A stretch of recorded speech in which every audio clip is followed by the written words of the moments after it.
Já está gravando, viu?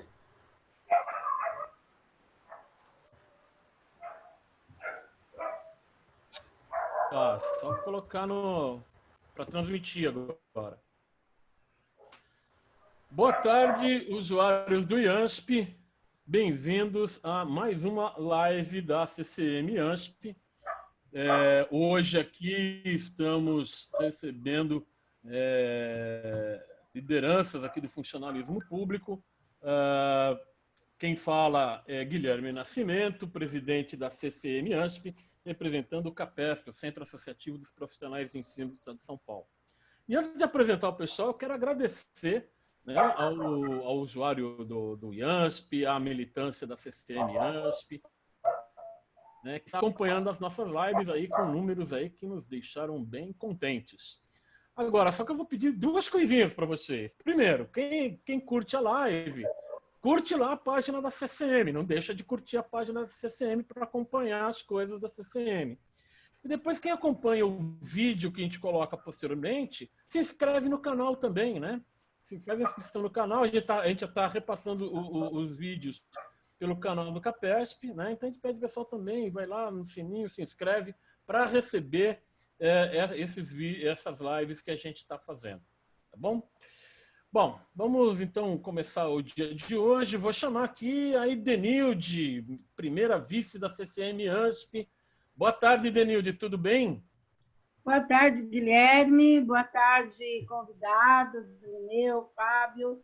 E boa tarde também aos que estão acompanhando com a gente aí através da internet. E dizer para você que isso nos deixa muito feliz, esse pessoal nos deixa muito contente. Significa que a gente está fazendo certo, né? E está ficando bom, né, Guilherme? Porque o pessoal está gostando. É com muita satisfação, né, que a gente recebe aí os convidados para mais uma mesa, né, de discussão, falando aí sobre o funcionalismo público e também, né, falando sobre, né, as dificuldades e do funcionalismo na questão da pandemia. E vamos, né, realizar uma boa discussão, uma boa conversa, né? E aí estamos juntos nessa luta em prol do IANS. Legal, Idenilde. Idenilde, você tinha um recadinho para a gente. O sindicato APOS, infelizmente, não pôde participar hoje. Era isso, Idenilde? Isso.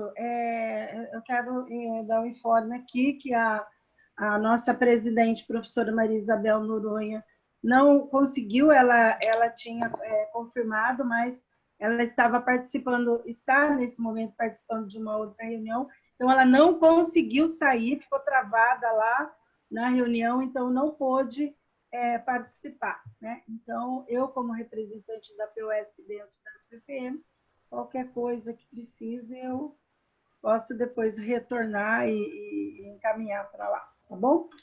Legal. Obrigado, então, Idenilde. E amanhã, né, o pessoal não pode perder a live com o pessoal, com os parlamentares da Frente Parlamentar de Defesa do IANSP. Vai estar aqui a deputada Bebel, vai estar a deputada Marcialia e também vai estar o nosso antigo presidente da CCM IANSP, o deputado Marcos Martins. Né, também vai estar conosco, vai ser muito legal. Hoje, pessoal, o nosso tema é IANSP, pandemia e funcionalismo público, né? E conosco aqui está o Lineu Mazano, presidente da Federação Sindical, a FESP-ESP, e também está o Fábio Jabá, né, presidente do Sindicato dos Funcionários do Sistema Prisional. Falei certo, né, Jabá? Então tá bom. Então estamos aqui com o Lineu e com o Jabá, né? E nós vamos começar o nosso bate-papo, né, com o Lineu. Lineu, gostaria que, na sua saudação inicial, Lineu, já fizesse um comentário. Como é que você está vendo essa questão da pandemia da Covid e e o relacionamento que o governo do Estado de São Paulo está tendo com o funcionalismo público em relação com o funcionalismo público e com a população em geral, em relação à pandemia? Boa tarde, Lineu. Seja bem-vindo à live da CCM ANSP. Boa tarde, Guilherme. Fábio Jabá, Edenilde, a todos que nos ouvem neste momento, quero agradecer o convite, essa iniciativa aí da CCM, através do seu presidente Guilherme, essa oportunidade de nós debatermos, né, aquilo que é de interesse geral nosso. Iniciando pelo IANSP, o IANSP é fundamental para todos nós, servidores, apesar de que o governo não trata, né, não respeita o servidor público na sua área social, porque acha que o IANSP é apenas um problema para ele, quando deve ser uma obrigação, um dever, né, do Estado para com os seus servidores. Mas quando falamos do IANSP, pandemia e situação do funcionalismo público, aí, Guilherme, é algo muito amplo, né? Porque é preciso a gente fazer algumas avaliações ao longo dos últimos anos, né? Principalmente de 2015 para cá, 2016, quando no Brasil começou a se implantar uma política neoliberal, uma política de Estado mínimo e uma política de que o problema do Brasil é os servidores públicos, isso a partir do governo federal. E tudo isso se deu com o domínio do mercado, né? O mercado que explora, no sentido de que Michel Temer conseguiu aprovar pautas muito duras para nós e para os trabalhadores, para a sociedade em geral, no Congresso Nacional, exemplo da emenda constitucional número 95. Então, a gente já vinha com o enfrentamento, né, de uma política muito dura, muito difícil. Infelizmente, a classe política, os partidos políticos, na sua maioria que ocupa o parlamento, é comprometido, né, com essa política de Estado mínimo, sem olhar a necessidade da sociedade como um todo, e vem aprovou muitas coisas prejudicial. Não bastasse isso, né?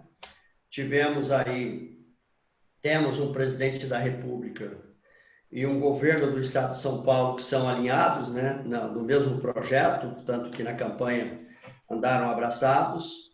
Agora o Dória nega aquilo que ele falou, aquilo que se prova, mas isso para ele, o Dória negar, não é novidade, né? Esse é o papel que ele serve, que ele se presta para isso mesmo. Uhum. E nós temos né, já vimos enfrentando, na sequência, a reforma da Previdência, né, a emenda constitucional 103, que foi um desastre para os trabalhadores em geral, especialmente para os servidores públicos. Depois, a reforma da Previdência em São Paulo, né, que foi muito grave para nós, servidores, né, para nós aposentados, que eu também já me aposentei, e vou ter que contribuir agora, onde se viu, né, contribuir 37 anos, me aposentei, agora tenho que continuar contribuindo de novo. E nesse contexto tudo vem a pandemia. Então, você colocou aí um tema, IANSP, né, pandemia, servidores públicos, não tem como a gente não pegar, não fazer esse apanhado todo, de dizer que nós estamos num momento que exige, né, das lideranças, sejam ela qual for, no movimento sindical, e a necessidade de uma conscientização de classe dos servidores, que se não houver uma unidade, um posicionamento, nós vamos demorar muitos anos para resgatar muitas perdas, muitos prejuízos que fomos atingidos. Então, por isso que eu parabenizo, né, e agradeço a oportunidade de que nós estamos realmente num momento que exige de nós uma convergência, né, nos pontos comuns, que são a maioria, no sentido de unificar nossa luta, de buscar entendimento. Veja que é preciso, já estamos começando a articular, conversar na Assembleia Legislativa, mas está lá no forno, pode ser que amanhã saia publicado aí não estou dizendo que é amanhã, mas estou dizendo que pode acontecer, o governo dizendo que vai encaminhar uma reforma administrativa, era o que faltava, né? É uma reforma para retirar direitos, né? E está dizendo, inclusive, que pode mandar uma proposta de emenda à Constituição do Estado, que é realmente para quebrar o princípio constitucional, e nós vamos ter que analisar isso com muita profundidade, do direito adquirido e outras coisas. E o governo, né, o Dória, ele que agora está lá, segundo a informação, né, agora ele está coronado também lá. Espero que esteja bem, porque nós não desejamos maldade para ninguém, espero que esteja bem e que ele seja bem atendido e deveria ser atendido no IANSP, né, para ele saber como que é e valorizar, até porque nós temos lá extraordinários, excelentes profissionais. E eu, se me permita ainda mais um pouquinho, uma análise que eu não tenho muito profunda, e aí me perdoe se eu falar alguma coisa que não está correto, mas eu percebi que no IANSP, assim que veio a pandemia, houve um esforço muito grande de se estruturar para atender os funcionários. E eu digo para você que eu recebi informação de associados nossos, no sindicato, na federação, que foi muito bem atendido. Então, nós temos que enaltecer também o IANSP no sentido dos seus profissionais e daqueles que estão na linha de frente. E o Dória poderia estar indo lá para, né, ele sentir como que é o tratamento e a responsabilidade dos nossos profissionais do IANSP. Talvez não temos as melhores qualidades porque o governo não investe, né? Mas, e dentro de toda essa luta, né, Guilherme, nós estamos num momento que nós temos uma pauta muito extensa, né? Uma pauta muito extensa. Quero aproveitar, eu sou colaborador da Auditoria Cidadã da Dívida Pública, e que hoje, no período da manhã, nós tivemos uma live, né? Ou seja, através de reunião online, foi o lançamento de Vamos Virar o Jogo. E virar o jogo é aquela campanha maciça que sempre se fez, mas agora vamos fazer com muito mais garra, com muito mais material, com muito mais divulgação, de que nós precisamos realmente conscientizar a sociedade de que o Brasil tem muito recurso e nós estamos sendo explorados pelo capital especulativo financeiro, né, pelos bancos. Lembrando que, do início da pandemia para cá, o governo já garantiu para os bancos aí em torno de 2 trilhões e 300 bilhões de reais, enquanto ele gastou, sei lá quanto, acho que não gastou até agora, 150 milhões com a pandemia, mas para o banco já foram mais de 2 trilhões. E são debates que lá no site da Auditoria Cidadã... Aí o problema é nosso, né? Aí o problema é o funcionalismo, né, Lineu? E é isso que eu ia chegar lá. O problema... bancos, e o problema é o funcionalismo. O problema é o funcionalismo, ou seja, 50% do que o país arrecada é despesas a serviço da dívida pública, não é pagamento da dívida. E ainda o governo consegue aprovar no Congresso Nacional uma emenda constitucional que nós, né, quando o Banco Central compra, nós brasileiros é que compramos, porque é nós que bancamos, né, o Tesouro, nossa sociedade.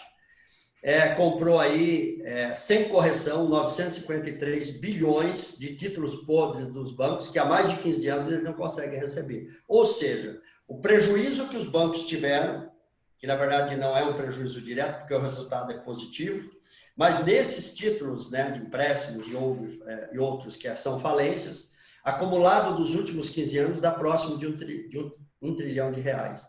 O governo foi lá, bonitinho, falou, não, prejuízo eu cubro, eu tenho um povo brasileiro que cobre. Aí depois o governo fica aí dizendo que o problema é o servidor. Como, me permita eu falar mais uma coisa aqui na provocação, quando o secretário Mauro Ricardo, né, e o secretário da Fazenda vão falar da necessidade de reforma administrativa, eles têm a tranquilidade de dizer, né, que os incentivos fiscais que estava previsto em 40 bilhões, eles vão ter que fazer um corte de 20%. Ou seja, o problema é o funcionário, né, que ele precisa arrecadar 10 bilhões a mais, que são os prejuízos. Mas se 40 bilhões de incentivo fiscal para quem? Para a empresa, nós precisamos de emprego. Eu sou uma pessoa que nós precisamos respeitar, né, o empresário, as grandes empresas, aquelas que realmente produzem. Mas, e aí? Nós precisamos botar aí a concorrência, não ficar alimentando grupos, né? Imagina 40 bilhões de incentivo fiscal. Quanto dá isso? 1/3, sei lá, quase 1/3 da receita do Estado, um pouco menos aí, né? 30%. Então, assim, tem muita coisa a ser debatida, né? Entre tantas outras, como os problemas da pandemia, com a questão de volta ao trabalho, não volta, como que é, que estrutura que o Estado dá, a situação da saúde e da educação. Mas eu acho que eu levantei muita coisa aqui já. Legal. Não, foi bom, é bom. A gente precisa ter essa visão geral para a gente entender a conduta dos governos, tanto federal como estadual, né? Lembrando que a gente tem um governo federal que não tem ministro da Saúde, né? Ainda. Mas agora eu vou passar para o Jabá, né? Para o Fábio, para o Jabá, para, assim, como é que está sendo essa questão da pandemia, o Jabá, dentro do sistema prisional? Um monte de gente, um serviço essencial, né? Os agentes penitenciários têm que ir ao trabalho. São milhares de detentos no estado de São Paulo, espalhados principalmente pelo interior, lá na região oeste do estado. E o pessoal está tendo equipamento de segurança, Jabá? Como é que está sendo?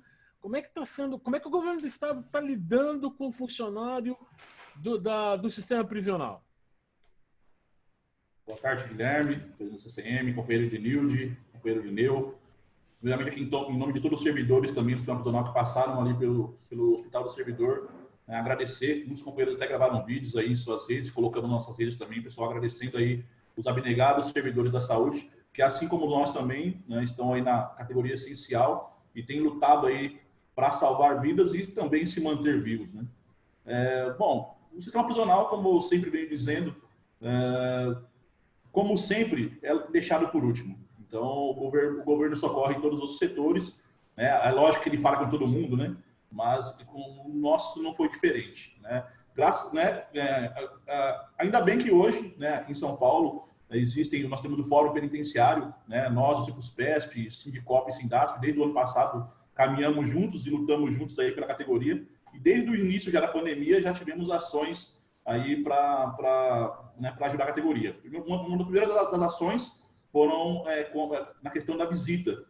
Até lembrar que lá em março, quando o TJ proibiu a saidinha, teve algumas rebeliões em algumas unidades prisionais de São Paulo, e na outra semana, quando foi decretada a quarentena, o Estado de São Paulo não necessitou barrar os visitantes. É claro que eu sempre reafirmo, nada contra os visitantes, que na verdade a nossa ação judicial foi ganha pelo Sindasp, cada sindicato entrou, usamos aí cada um com uma ação, e o Sindasp teve a liminar concedida numa sexta-feira, 19 horas. Né? E até os próprios presos já estavam pedindo para os funcionários: senhor, vai ter visita amanhã, porque o pessoal não pode vir, vai se contaminar e tudo mais. Então, e nisso daí começamos aí a travar uma batalha judicial contra a SAP, contra o governo do estado de São Paulo. Tivemos ações liminares concedidas e foram cassadas lá pelo desembargador do estado. Recorremos ao TRT, Tribunal Regional do Trabalho, porque eles também podem também julgar ações nas condições de trabalho do servidor público. E novamente o governo do estado de São Paulo foi lá para o STJ e conseguiu até agora conseguir um efeito suspensivo da liminar até julgar a ação, né? Mas mesmo assim estamos aí. Eu acho que estamos num momento perigoso da pandemia. Acho que o momento já esboça pelo relaxamento do governo, né? O governo federal quase não teve nenhum apoio em questão, né? Até então o coronavírus não existia, né? Só foi usado aí quando foi politicamente, né, usado naquela semana do Queiroz. E o governo do estado de São Paulo até estava aí com uma medida de isolamento correndo, mas também começou a atender os pedidos do empresariado. E aí nós vimos aí um crescimento aí tanto na sociedade como no sistema prisional, né? Porque o sistema prisional, na verdade, ele reflete o que está aqui fora também. Então, nas últimas semanas aí, se compararmos a maio, nós tivemos 200% dos 28 mortos, companheiros mortos no prisional. Nós temos muitos casos suspeitos, vários.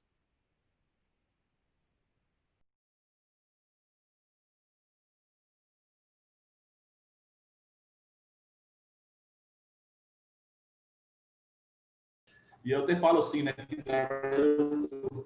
Eu militei no Cifuspesp por muitos anos, 16 anos que eu estou na sindical, e aí eu falo que eu assumi como presidente numa das piores épocas possíveis, né? Que hoje a nossa luta hoje é para não perder direitos, né? Então, não é nem para ganhar nada, a gente está lutando para não perder. Tivemos aí a derrota na reforma da Previdência, que começou lá atrás. Eu sempre faço essa reflexão com a categoria, porque tudo que o governo estadual está fazendo, ele reflete o governo federal. Como o Lineu bem disse aí, quantas coisas que o governo federal aí fez, e como também aqui o estadual, agora nessa pequena reforma aí, dos 40 milhões que o estado de São Paulo aí isenta de ICMS, só 20% ele vai cortar. e a culpa é do funcionalismo. E o nosso discurso aqui no Cefuspesp, nós temos feito uma defesa do servidor público, do serviço público, porque a população tem que saber, porque desde quando começou toda, né, com Fernando Henrique Cardoso, privatizar estatais, esse dinheiro foi revertido para a população?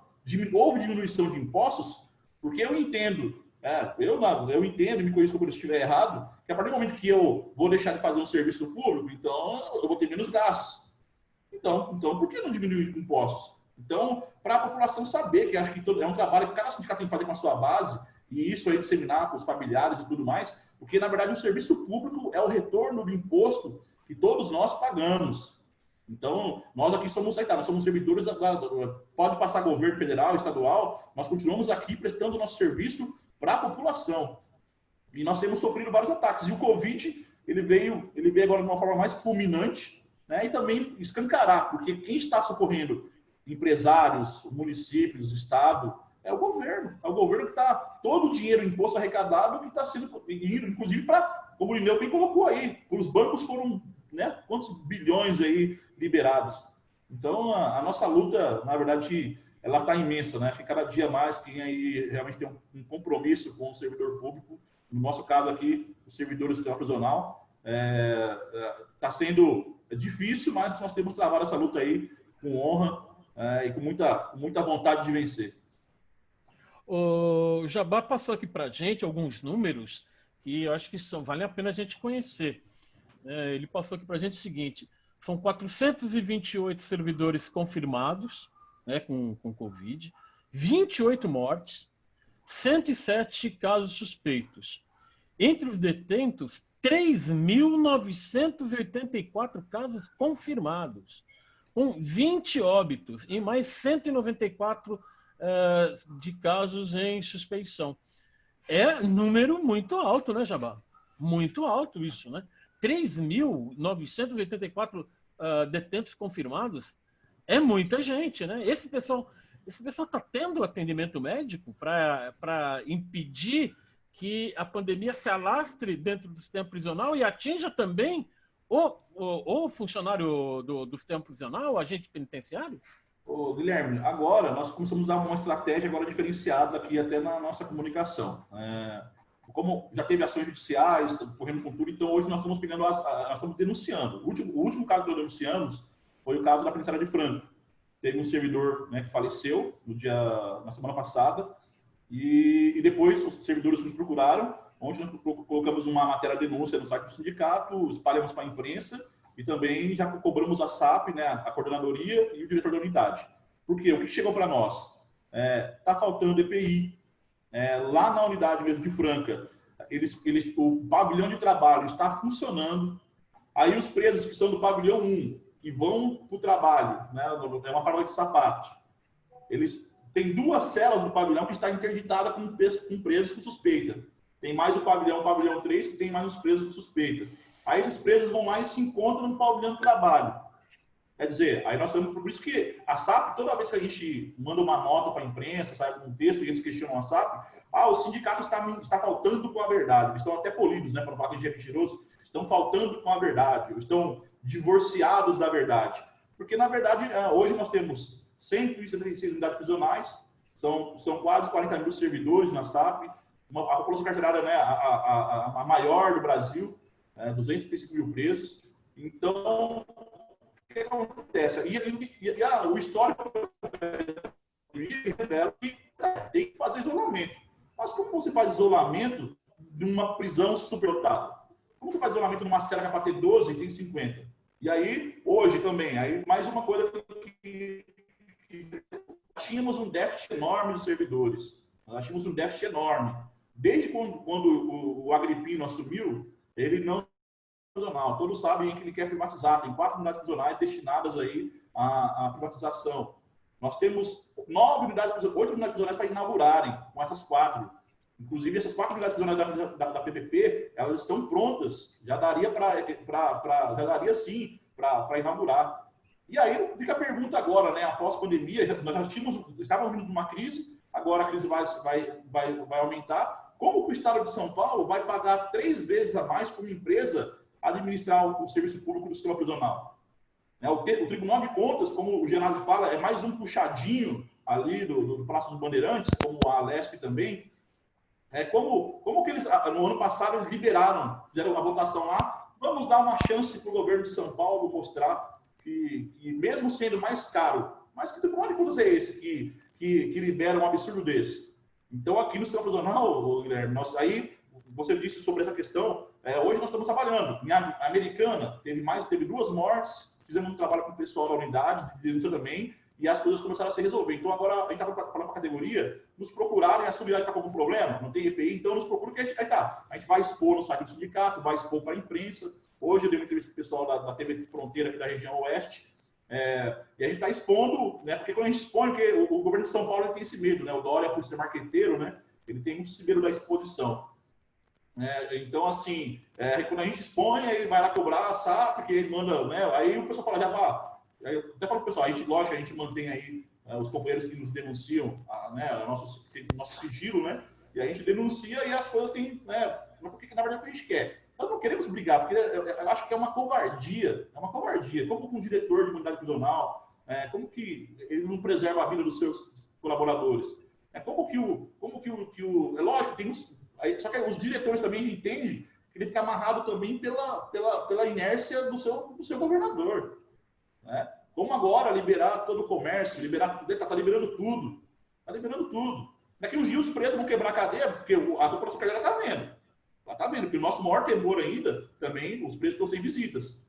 E aí, como o governo de São Paulo começou a liberar tudo aqui fora, então eles também vão exigir que os visitantes também entrem na cadeia. E aí, como que ele vai segurar? Sendo que ele está liberando tudo aqui fora. E, na verdade, os casos só têm aumentado, como eu disse aqui. Né? Tanto o sistema prisional só tem aumentado, os números de mortes, de contaminados. A testagem, que foi uma das nossas ações, na nossa ação que nós ganhamos, que é para testar em massa todo o sistema prisional, está acontecendo aí a conta-gotas, né? Inclusive, nós temos que deixar bem claro, né? A testagem, acho que você, né, até o pessoal da CCM pode me corrigir aí, ela tem que ser periódica.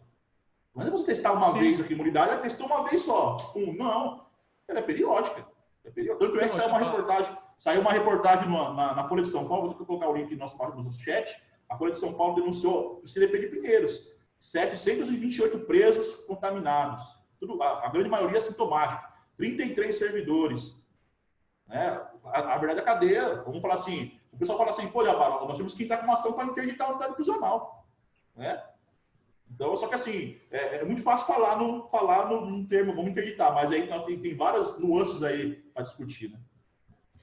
Então, acho que o Jabá colocando essa situação que está acontecendo dentro do sistema prisional, o Lineu já deu aquele apanhado geral assim, qual a origem de toda essa crise, né? Além da questão da pandemia, tem uma crise de gestão, né? Evidente, pelas opções que o governo federal, o governo do estado estão fazendo nos últimos anos de corte no serviço público, né? Que o Lineu aí mostrou para a gente no início.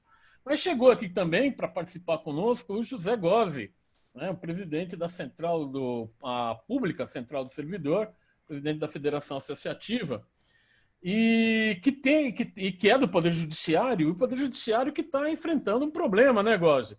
Com esse retorno ao trabalho, inclusive vocês estão em greve sanitária. Gozzi, daí estou te convidando para você dar o seu boa tarde aí e aproveitar para explicar o que é essa greve sanitária, o que está acontecendo dentro do Judiciário. Bom, primeiro, boa tarde a todos. Jabá, Idenilde, Lineu, Adailton, Guilherme, que está aí organizando a live. Estive agora há pouco numa discussão forte com esses dados que saíram aí do funcionalismo e que a Globo deu manchetes e que o Estadão falou, etc. e tal, né? Dados mentirosos. Nós estamos, inclusive, entrando com um pedido de melhores esclarecimentos pelo instituto que deu esses dados, um instituto que consegue separar trabalhadores da saúde com o trabalho da saúde, como se fosse possível ter hospitais, respiradouros, etc. e tal, sem que o serviço público, o servidor público fosse o principal agente disso tudo, né? Então, separar o servidor ganhar gasta-se muito mais com o servidor do que com a própria saúde, como se fosse possível separar uma coisa da outra. Absurdo. Estávamos até agora trabalhando como fazer com essa questão. Agora, indo ao Poder Judiciário do Estado de São Paulo. O Poder Judiciário do Estado de São Paulo, quando começou a pandemia, colocou todo mundo em home office, em trabalho remoto. Agora, estranhamente, né? Cada um que tem o seu computador em casa, cada um que se vira em casa, que pague a internet, que pague a luz, nem o vale alimentação que tinha, o servidor não teve mais. Agora, nem todos tinham o seu computador em casa, nem todos podiam trabalhar diretamente com o seu equipamento. Hoje mesmo tivemos denúncia de pessoas que tiveram faltas injustificadas porque não fizeram um determinado número de processos num determinado período. Uma coisa absurda, louca. Bom, mas aí o pessoal foi para o trabalho remoto. Aí estávamos nessa discussão e tal. O tribunal, de repente, achou que já em final de julho nós poderíamos voltar para o trabalho presencial. Com uma simples colocação. Nós temos álcool gel na entrada, nós vamos medir a febre na entrada, entendeu? Como se isso resolvesse a questão do cara que vem de ônibus, de metrô, de trem, entendeu? Mede a febre, ele vai para a sessão e daí? Ele pode estar assintomático, ele sai da sessão, pega ônibus, metrô, vai para casa de novo, tem filhos, tem pais. O tribunal não consegue entender que ele não está resolvendo o problema dessa forma. Ou não quer resolver. Ou tem uma pressão enorme do governador, que também acabou pegando o Covid, né? Se pegou, né? Às vezes eles fazem uma campanha para dizer que também são vítimas. Enfim, não teve outra alternativa para os servidores senão decretarem uma greve a favor da vida, uma greve sanitária. Então, nós não vamos voltar no tempo que o tribunal quer. Então, estamos tentando segurar o máximo possível.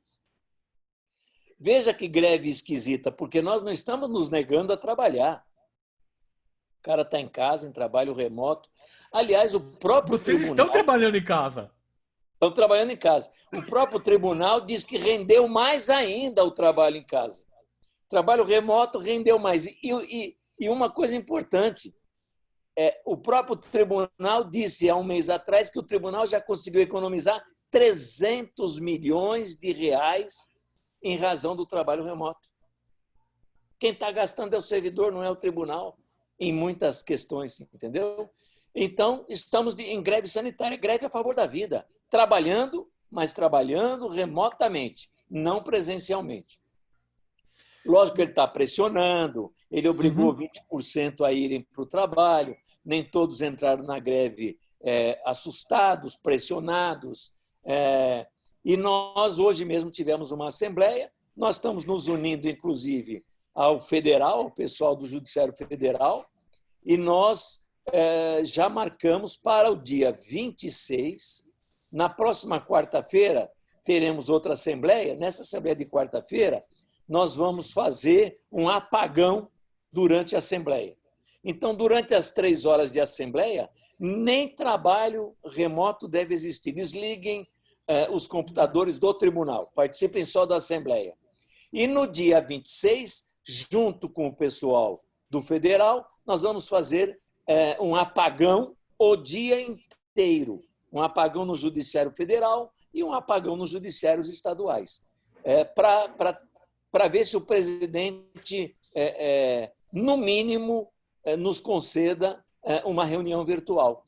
Porque desde que começou a pandemia, ele se nega a fazer uma reunião virtual com os seus servidores. Fez com os advogados, com a Associação dos Advogados, fez com o Conjur, fez com o pessoal com os ministros do CNJ, se negou até agora a fazer com os servidores. Dizendo, inclusive, andou dizendo aí a gente pegou de orelhada, que nós queremos interferir na administração durante a pandemia que está assolando o país. Quer dizer, é absurdo, é absurdo. E mais, viu? Não sei se vocês viram na Folha de São Paulo, ele quer dar andamento mais ágil para os processos, os milhões de processos que ainda estão parados e precisam do despacho e do voto dos desembargadores. Então, ele criou, além do grupo que o servidor, que o desembargador e que o juiz participa, ele criou mais grupos para ir além do trabalho que eles já fazem normalmente, chegando a R$100 mil por desembargador. Como é que ele chega nisso? Ele vai dar horas extraordinárias pagas. Ele mesmo coloca 100 mil reais a mais para um desembargador. Ora, você sabe que o desembargador... 100 mil. Para um desembargador? Cada um. E aí vai jogar para todo mundo? Cada um.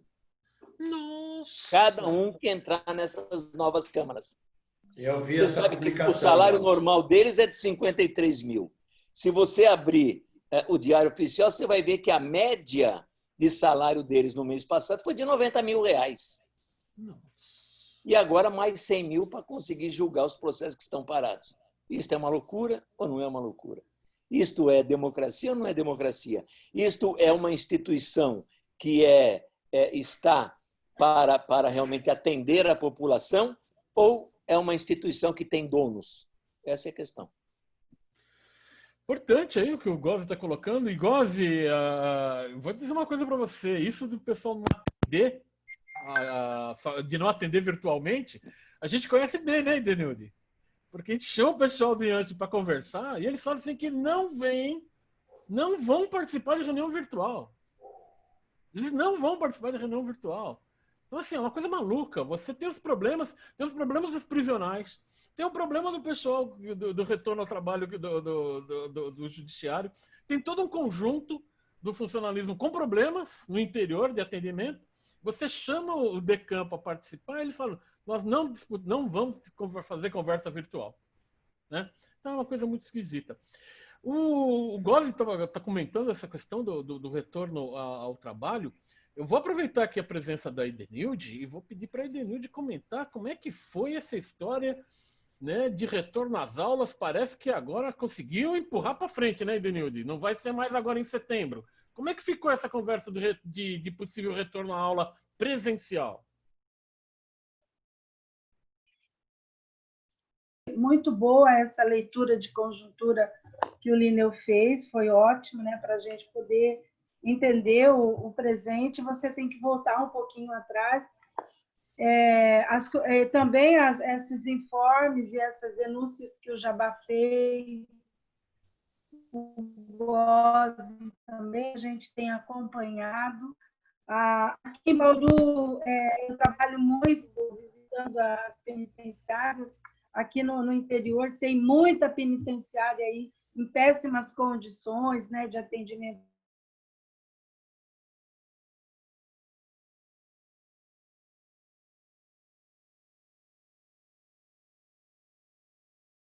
Os alunos, né, voltassem, estava fazendo toda essa campanha para voltar agora, né, o professor nem os alunos irão mais, que ele vai colocar à disposição para fazer reforço escolar.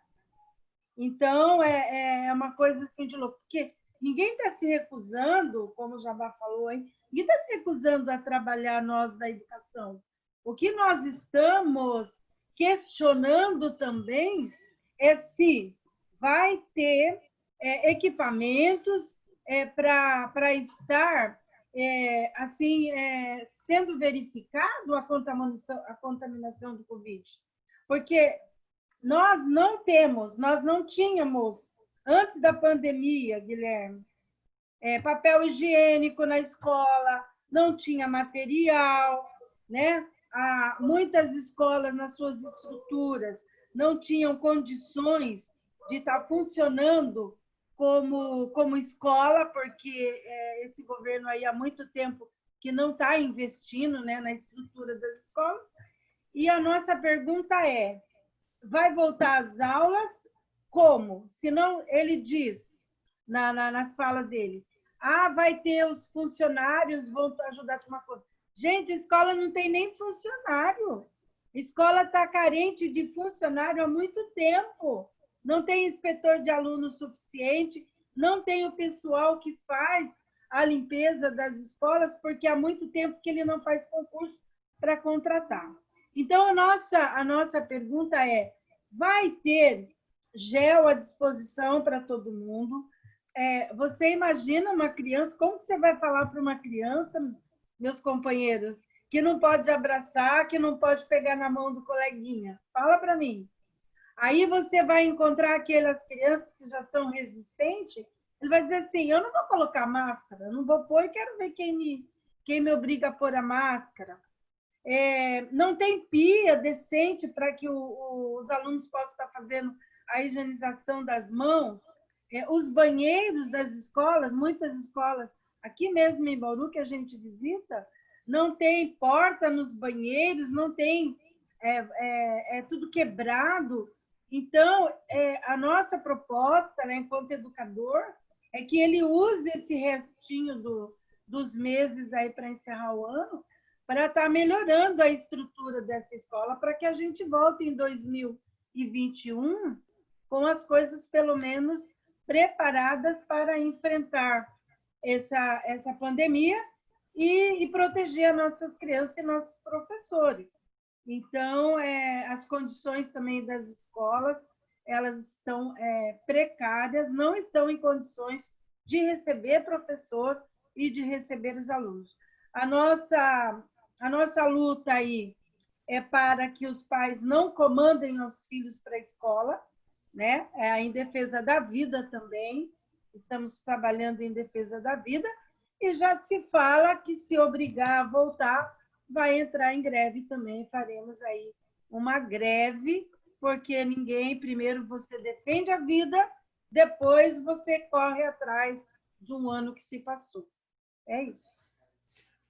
Legal, Edenildo, importante a gente ter essa ideia, né, desse conjunto de lutas do funcionalismo. Sim. E eu vou chamar o Linneu de novo aqui, porque o Linneu, como ele deu uma geral, né, da questão das reformas, lembrou do congelamento de aplicação de verba pública nos setores sociais, lembrou da reforma trabalhista, da reforma previdência, dessa reforma que o Dória quer fazer agora, né? Linneu, como é que você vê? A gente conversava aqui em off, antes de a gente começar o nosso bate-papo, a gente comentava que ontem foi anunciado que chegamos a 25 mil mortos aqui em São Paulo. Como é que você vê, né, essa atuação do governo do Estado de São Paulo na questão da pandemia e, em especial, o funcionalismo? 25 mil mortos, que nos forneceu sobre o sistema prisional, o Gozzi colocou a situação do judiciário, o Edenildo colocou a situação da educação, o pessoal do CPP, da Paz e da UDEMO faz parte da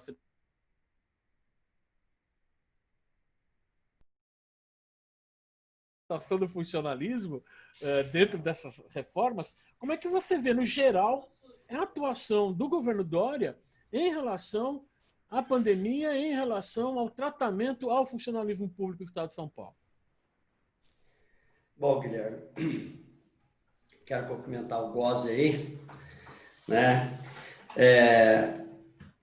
Veja bem, enquanto pandemia, no geral, até que o governo demonstrou um esforço. Porque, assim, nós temos um problema sério no Brasil, né? Nós temos uma guerra de governo federal contra os estaduais, né? Nós temos os problemas dentro do Estado, das decisões do governo em muitos municípios. Por exemplo, eu moro em Campinas, e Campinas teve algumas áreas que abriu e o Ministério Público precisou entrar e vir uma liminar para fechar. Assim, uma guerra, uma luta de gestores públicos, vamos chamar assim. Então, eu diria que o problema do governo está na gestão da verba pública para isso, né? Esse é o problema sério. Agora, para o funcionalismo público, a coisa é muito mais complicada, né? Você vê que eu tenho conhecimento, por exemplo, o pessoal ligado junto ao pessoal do Jabá, que é o pessoal da FUNAP, né? Que é uma fundação de amparo ao preso, que cuida ali né? São advogados. A situação deles é muito delicada. Eles estão tendo que 1 ou 2 vezes por semana ir para as cadeias. Trabalhou um tempo home office e agora são obrigados a ir para a cadeia, 2 vezes por semana, fazer atendimento, né?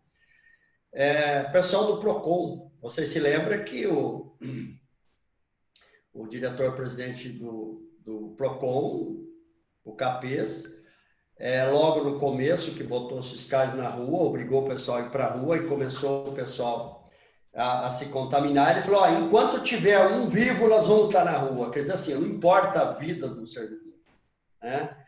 Nós temos problemas muito sérios no funcionalismo. Veja a questão do pessoal da saúde, né? Estou vendo a Regina que chegou ali, que pode falar detalhadamente sobre isso depois. A forma que vem sendo tratado o pessoal da saúde, né? Da educação, ele já falou, mas tem tantas outras coisas. Então, é claro que é uma situação nova, né? Você imagina o que o Gozzi estava falando da greve sanitária do Poder Judiciário. Mas, né, nunca vimos isso, ninguém tem experiência disso. Então, a gente talvez algumas vezes tem que ter um pouco de cautela. Agora, o governo não atende. Os ofícios da federação, os ofícios que o sindicato fez e de vários outros filiados à federação, ele não atende, ele não responde, ele não faz reunião. É muito difícil um órgão que o seu diretor, o seu superintendente, o seu secretário esteja reunindo e tratando ali pessoalmente, discutindo, dialogando. Então, o governo ele está tratando o servidor como máquina. Eu ligo a hora que eu quero, desligo a hora que eu quero, sabe? Faço limpeza e dou manutenção quando eu achar que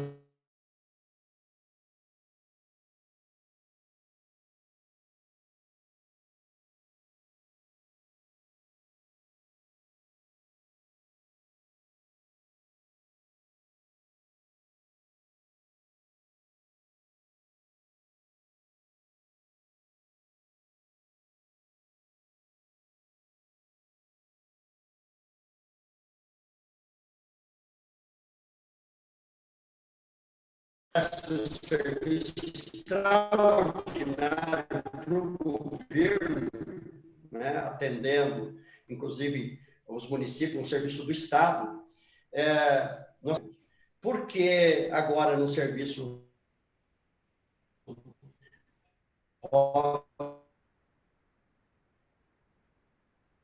office ele não deu conta? Por que ele não deu conta? Porque na região dele a internet não presta, não funciona. E aí, o que o chefe está fazendo? Abriu uma sindicância, 15 dias depois abriu um processo administrativo porque ele não cumpriu, não bateu meta. Porque tem meta de pesquisas e levantamento. É assim que é tratado o servidor. É assim que é tratado. Vou aproveitar que a Regina chegou. Regina, você sabe se... Você deve ter visto que o governador está com Covid, né? Você sabe se o Polara já tá pronto para receber o Dória no gripário do Hospital do Servidor Público ou não? Eu quero dizer para você que se dependesse do Polara, se dependesse dele, não estaria pronto. Mas como não depende dele, se o Dória precisar do IANSP, quero te dizer que considero tão bom quanto um Einstein. Lógico. Você entendeu? Hoje nós temos um hospital muito equipado, com os melhores pneumologistas, nossos principais médicos de imuno, que estão atendendo maravilhosamente bem, sem depender do superintendente ou do governo. Se dependesse deles, nós teríamos muito mais óbitos do que nós tivemos. Só tivemos aqueles que fatalmente não teve como recuperar, mas recuperamos muito mais. Eu só tenho a dizer que o IANSP foi muito bem organizado e administrado, mas pela diretora, a doutora Kátia, e pela doutora Andréa da MI, que são profissionais de excelência. Não dependemos do Polara para isso. Ô, Regina. Quero dizer que a falta de material que nós tivemos também não dependeu dele ir atrás. Tivemos várias vezes que ir atrás, mas da Secretaria da Saúde, de doação, e é isso.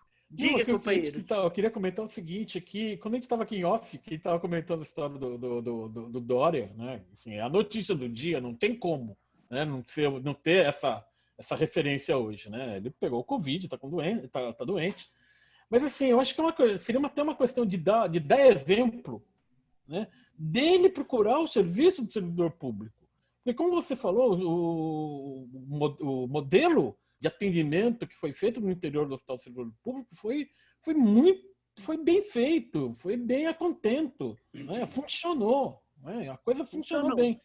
E eu acho que seria natural que ele fosse até o Hospital Servidor Público. Por isso que, assim, é lógico que a gente brinca um pouco, o Polara vai receber, mas eu acho que se ele tivesse um pouco mais de sensibilidade, ele faria isso, né? Ele iria, não só ele, como o Davi Wipe, que ficou doente, como o Rosselli da Educação, que ficou doente. Né? Eu fico em dúvida, ele contribui com os 2%, será, Guilherme? Não sei, mas ele que controla esse dinheiro todo. Eu acho que ele não paga os 2%, desse hospital. Né? Então, eu acho que ele deveria, assim, como voto de confiança em quem ele colocou para organizar todo o sistema, ele passar por ali. Para mostrar o quanto é importante, assim, não é ironia, é para mostrar o quanto é importante o trabalho do funcionário público no Estado de São Paulo. O quanto é importante o trabalho do funcionário da saúde aqui no Estado de São Paulo. Que é isso que a gente está batendo papo. Regina